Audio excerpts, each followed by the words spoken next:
Hello and welcome. My name is Alan, and today we'll be doing more Ideas and Opinions by Albert Einstein. Today we'll be reading one piece. It is called Why Do They Hate the Jews? From Collier's Magazine, New York, November the 26th, 1938. I should like to begin by telling you an ancient fable with a few minor changes, a fable that will serve to throw into bold relief the mainsprings of political anti-Semitism. The shepherd boy said to the horse, "You are the noblest beast that treads the earth. You deserve to live in untroubled bliss, and indeed your happiness should be complete were it not for the treacherous stag. But he practiced from youth to excel you in the fleetness of foot. His faster pace allows him to reach the water hose before you do. He and his tribe drink up the water far and wide, while you and your foal are left to thirst. Stay with me. My wisdom and guidance shall deliver you and your kind from a dismal and ignominious state. Blinded by envy and hatred of the stag, the horse agreed. He yielded as the shepherd lad's to the shepherd lad's bridle. He lost his freedom and he became the shepherd's slave. The horse in this fable represents a people, and the shepherd lad a class or clique aspiring to absolute rule over the people. The stag, on the other hand, represents the Jews. I can hear you say a most unlikely tale. No creature would be as foolish as the horse in your fable, but let us give it a little more thought. The horse has been suffering the pangs of thirst, and the vanity was often pricked when he saw the nimble stag outrunning him. You who have known no such pain and vexation may find it difficult to understand that hatred and blindness should have driven the horse to act with such ill advised, gullible haste. The horse, however, fell an easy victim to temptation because his earlier tribulations had prepared him for such a blunder. For there is much truth in the saying that it is easier to give just and wise counsel to others, but hard to act justly and wisely for oneself. I say to you with full conviction, we all have often played the tragic role of the horse, and we are in constant danger of yielding to temptation again. The situation illustrated in this fable happens again and again in the life of individuals and nations. In brief, we may call it the process by which dislike and hatred of a given person or group are diverted to another person or group incapable of effective defense. But why did the role of the stag in the fable so often fall to the Jews? Why did the Jews so often happen to draw the hatred of the masses? Primarily because there are Jews among almost all nations, and because they are everywhere too thinly scattered to defend themselves against violent attack. A few examples from the recent past will prove the point. Toward the end of the 19th century, the Russian people were chafing under the tyranny of their government. Stupid blunders in foreign policy further strained their temper until it reached the breaking point. In the extremity of the rulers of Russia sought to divert unrest by inciting the masses to hatred and violence toward the Jews. These tactics were repeated after the Russian government had drowned the dangerous revolution in 1905 in blood, and this maneuver may well have helped to keep the hated regime in power until near the end of the World War. When the Germans had lost the World War, hatched by their ruling class, immediate attempts were made to blame the Jews, first for instigating the war, and then for losing it. In the course of time, success attended these efforts. The hatred engendered against the Jews not only protected the privileged classes, but enabled a small, unscrupulous, and insolent group to place the German people in a state of complete bondage.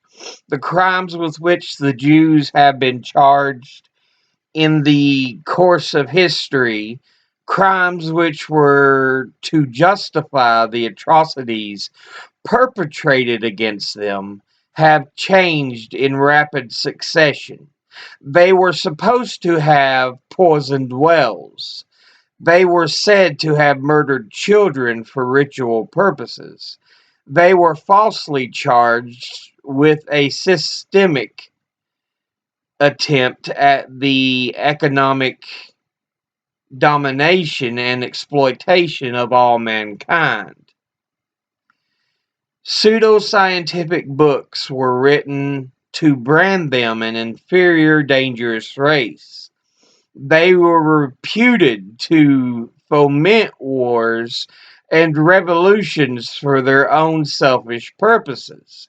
They were presented at once as dangerous innovators and as enemies of true progress. They were charged with falsifying the culture of nations by penetrating the national life under the guise of becoming assimilated. In the same breath, they were accused of being so stubbornly inflexible that it was impossible for them to fit into any society. Almost beyond imagination were the charges brought against them, charges known to their instigators to be untrue all the while, but which time and again influenced the masses. In times of unrest and turmoil, the masses are inclined to hatred and cruelty. Whereas in times of peace, these traits of human nature emerge but stealthily. Up to this point, I have spoken only of violence and oppression against the Jews, not of anti Semitism itself as a psychological and social phenomenon, existing even in the times and circumstances when no special action against the Jews is underway. In this sense, one may speak of latent anti Semitism. What is its basis. I believe that in a certain sense, one may actually regard it as a normal manifestation in the life of a people. The members of any group existing in a nation are more closely bound to one another than they are to the remaining population. Hence, a nation will never be free of friction while such groups continue to be distinguishable. It is my belief uniformity in a population would not be desirable, even if it were attainable. Common convictions and aims, similar interests, will in every society produce groups that, in a certain sense, act as units. There will always be friction between such groups, and the same sort of aversion and rivalry that exists between individuals. The need for such groupings is perhaps most easily seen in the field of politics, in the formation of political parties.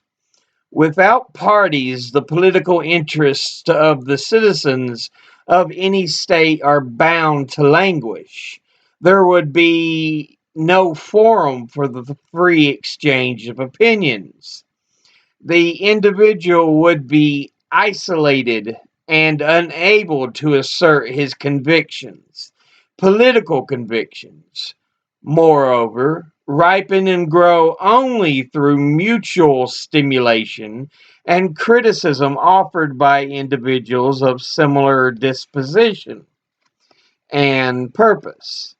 And politics is no different from any other field of our cultural existence. Thus, it is recognized, for example, that in times of intense religious fervor, different sects are likely to spring up whose rivalry stimulates religious life in general. It is well known, on the other hand, that centralization, that is, elimination of independent groups, leads to one sidedness and barrenness in science and art, because such centralization checks and even suppresses any rivalry of opinions and research trends. Just what is a Jew? The formation of groups has an invigorating effect in all spheres of human striving, perhaps mostly due to the struggle between the convictions and aims represented by the different groups. The Jews, too, form such a group with a definite character of their own, and anti Semitism is nothing but an antagonistic attitude produced in the non Jews by the Jewish group. This is a normal social reaction, but for the political abuse resulting from it, it might never have been designated by a special name. What are the characteristics of the Jewish people? What, in the first place, is a Jew? There are no quick answers to this question. The most obvious answer would be the following: a Jew is a person professing the Jewish faith. The superficial character of this answer is easily recognized by means of a simple parallel. Let us ask the question: what is a snail?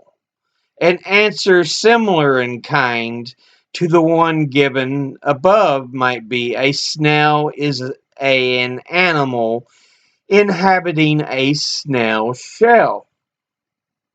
This answer is not altogether incorrect, Nor, to be sure, is it exhaustive, for the snail shell happens to be but one of the material products of the snail.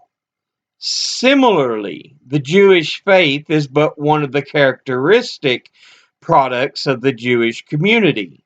It is furthermore known that a snail can shed its shell without thereby ceasing to be a snail. The Jew who abandons his faith in the formal sense of the word is in a similar position. He remains a Jew.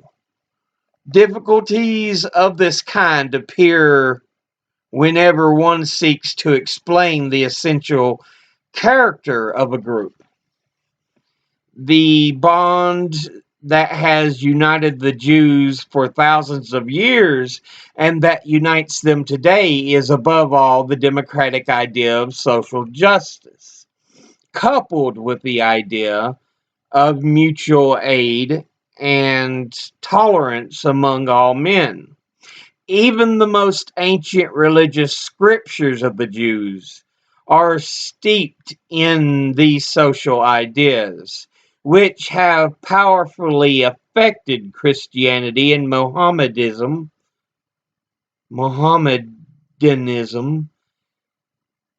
and have had a benign influence upon the social structure of a great part of mankind. The introduction of a weekly day of rest should be remembered here, a profound blessing to all mankind. Personalities such as Moses, Spinoza, and Karl Marx, dissimilar as they may be, all lived and sacrificed themselves for the idea of social justice. And it was the tradition of their forefathers that tied them on this thorny path. The unique accomplishments of the Jews in the field of philanthropy spring from the same source. The second characteristic trait of Jewish tradition is the high regard in which it holds every form of intellectual aspiration and spiritual effort. I am convinced that this great respect for intellectual striving is solely responsible for the contributions that the Jews have made toward the progress of knowledge. In the broadest sense of the term, in view of their relatively small number and the considerable external obstacles constantly placed in their way on all sides, the extent of those contributions uh, deserves the admiration of all sincere men.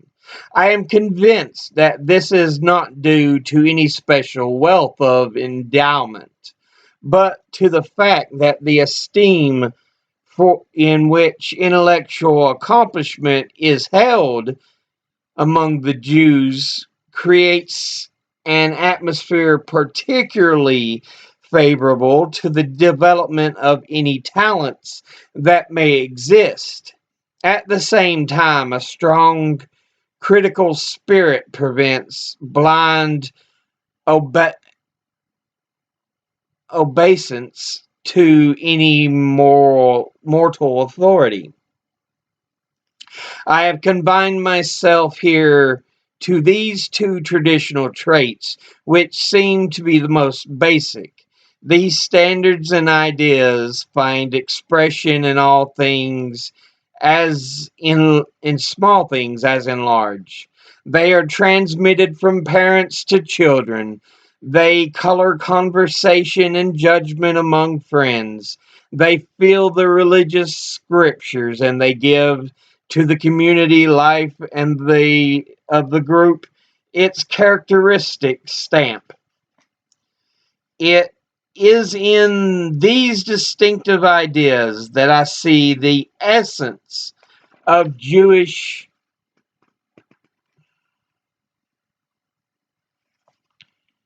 nature. These ideas are but imperfectly realized in the group in its actual everyday life is only natural. However, if one seeks to give brief expression to the essential character of a group, the approach that must always be by the way of the idea. Where oppression is a stimulus.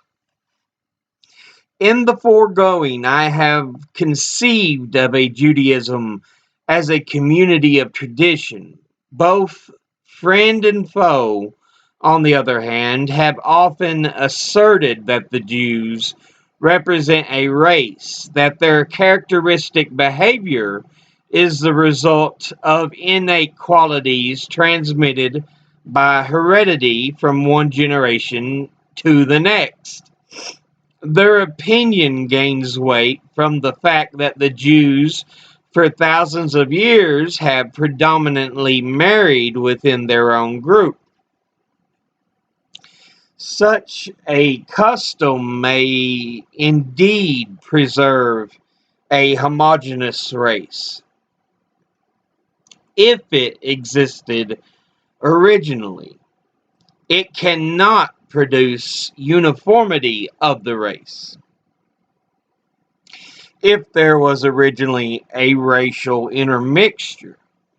The Jews, however, are beyond doubt a mixed race, just as are all other groups of our civilization. Sincere anthropologists are agreed on this point. Assertions to the contrary all belong to the field of political propaganda and must be rated accordingly. Perhaps even more than on its own tradition, the Jewish group has thrived on oppression and on antagonism it has forever met in the world. Here, undoubtedly, lies one of the main reasons for its continued existence through so many thousands of years. The Jewish group, which we have briefly characterized in the foregoing, embraces about 16 million people, less than 1% of mankind, or about half as many as the population of present-day Poland. Their significance as a political factor is negligible. They are scattered over almost the entire earth and are in no way organized as a whole, which means that they are incapable of concerted action of any kind. Were everyone to form a picture of the Jews solely from the utterances of their enemies, he would have to reach the conclusion that they represent a world power.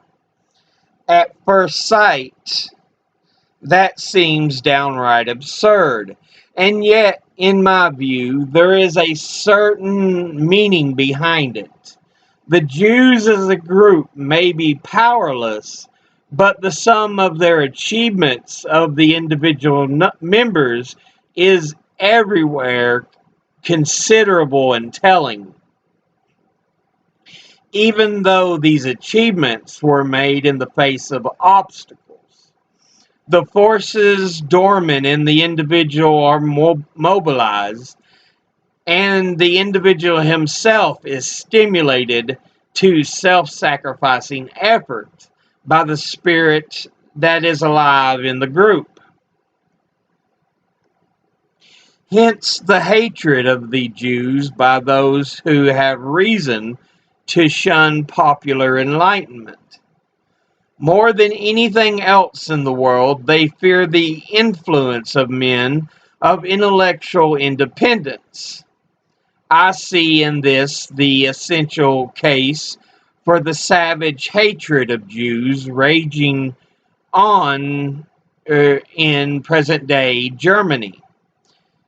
To the Nazi group, the Jews are not merely a means for turning the resentment of the people away from themselves, the oppressors. They see the Jews as a non-assimilable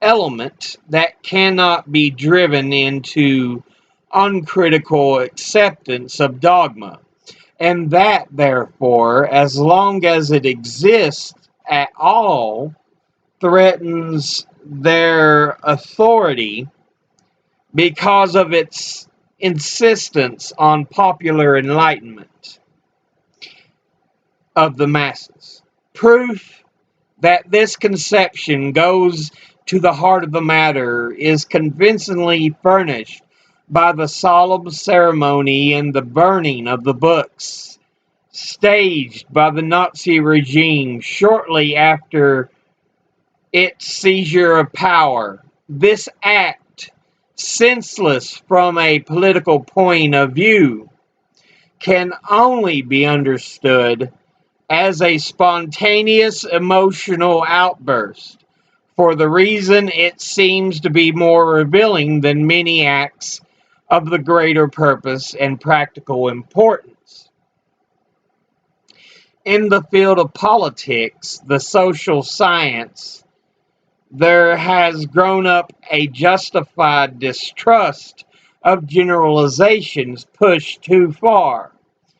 When thought is too greatly dominated by such generalizations, misinterpretations of specific sequences of cause and effect readily occur, doing injustice to the actual multiplicity of events.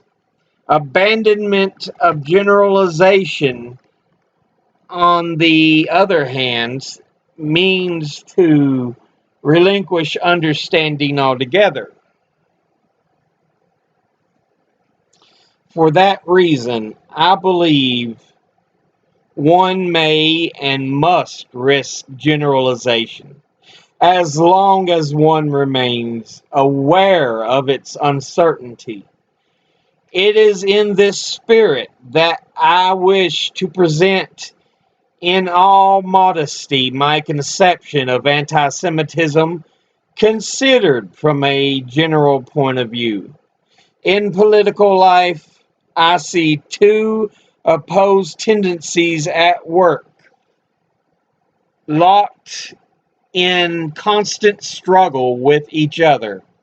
The first, optimistic trend, proceeds from the belief that the free unfolding of the productive forces of individuals and groups essentially leads to a satisfactory state of society.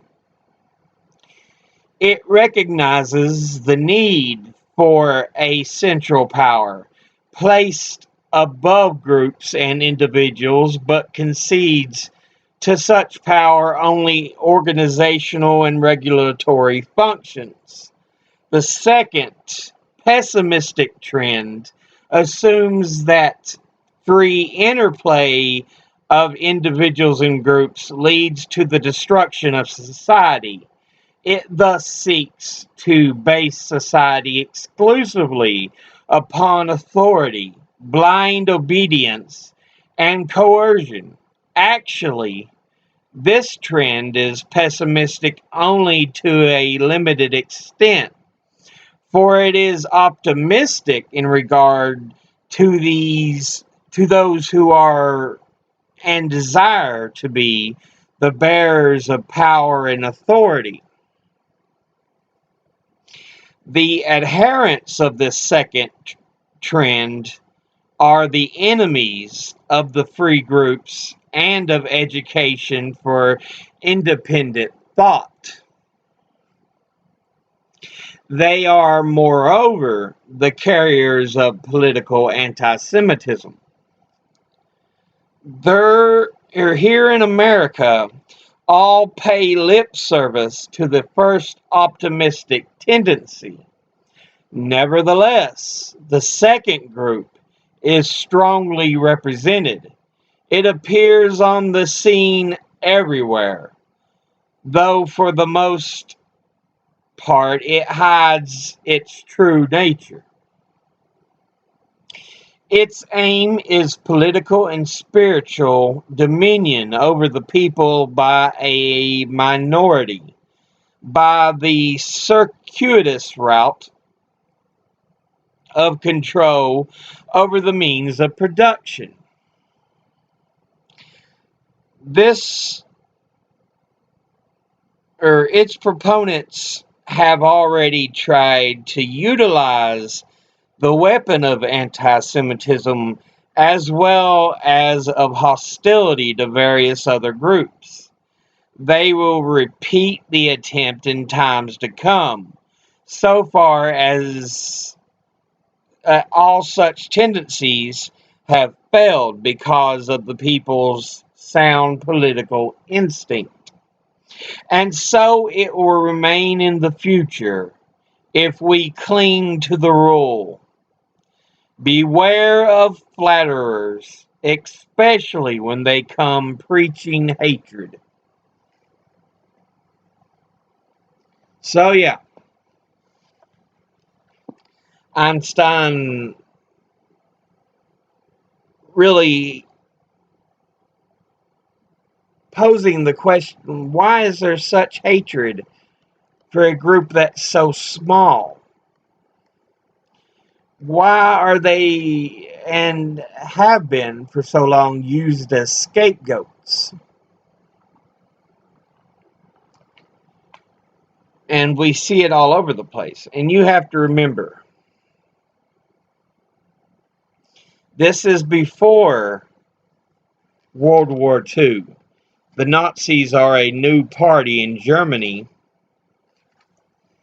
that has just taken over, 1938. So they're just at the beginning of their regime in Germany. So, and yeah, the Russians tried to use the Jews as scapegoats.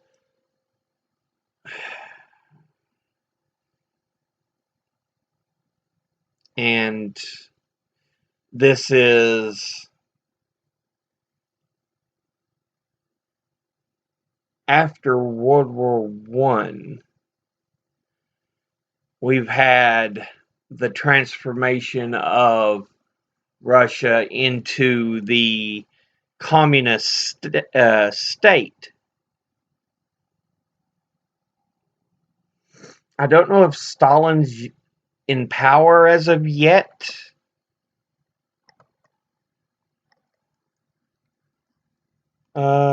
When did Stalin come to power?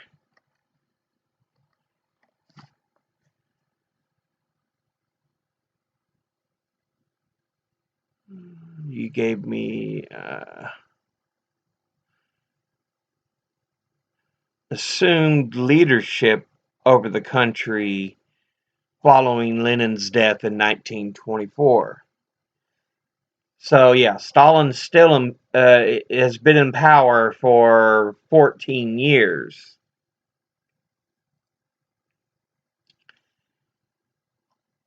Let's see. So there is no Israel. So things, Einstein's talking about how things seem to be, the Jews seem to be the blame all scapegoat. And he's warning, please don't, automatically let yourself fall to hatred. Don't let it become a part of your politics. That's what Einstein is kind of imploring here. But yeah, that'll be all for this episode. As always, educate thyself, think, read, study, learn. Someone tries to tell you something you have trouble believing, ask them to cite their sources. I'll see you all in the next episode. Until then, later.